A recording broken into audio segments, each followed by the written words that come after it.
البداية من قلب مدينة طنجة. يتواصل العمل في ملعب ابن بطوطة بخطوات ثابتة وسريعة نحو الجاهزية الكاملة.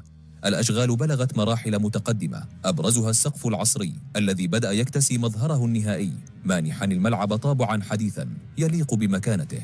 أما والمدرجات فقد تزينت بالمقاعد الجديدة الزاهية التي تعكس صورة جمالية رائعة وتعد الجمهور بأجواء حماسية لا مثيل لها.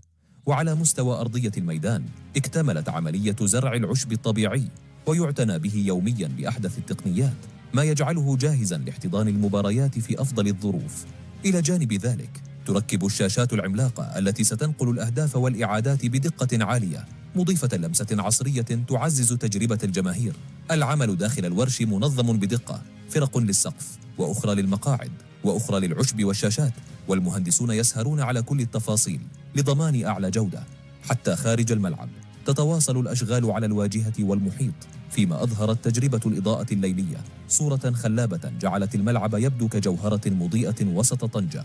بهذه اللمسات الأخيرة يقترب الحلم من التحقق، فملعب ابن بطوطة لم يعد مجرد مشروع قيد الإنجاز، بل تحفة معمارية تستعد لاحتضان كبريات التظاهرات الرياضية، مؤكدا مكانة المغرب كوجهة كروية عالمية. أما ملعب البريد قد يبدو حجمه أصغر، حيث يستوعب حوالي 18 ألف متفرج، لكن قيمته تكمن في تصميمه العصري على الطريقة الإنجليزية، بمعنى أنك أينما جلست داخل الملعب ستشعر بقربك من أرضية الميدان وكأنك جزء من الحدث.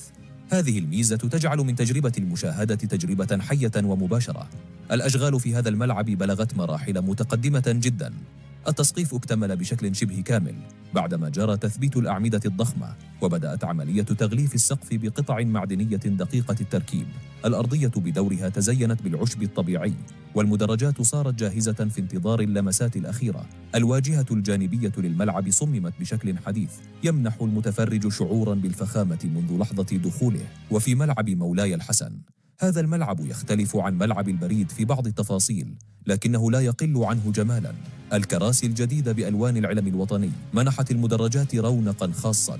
الأرضية الخضراء ركبت بالفعل، والسقف في طور الإنجاز. المنصة الشرفية صممت بشكل مميز يعلو باقي الأجزاء، لتمنح الملعب شخصية خاصة تجمع بين الطابع الإنجليزي والفخامة المغربية. وعندما يكتمل السقف بشكل كامل سيظهر الملعب كتحفة معمارية متكاملة تجمع بين العصرية والوظيفة العملية.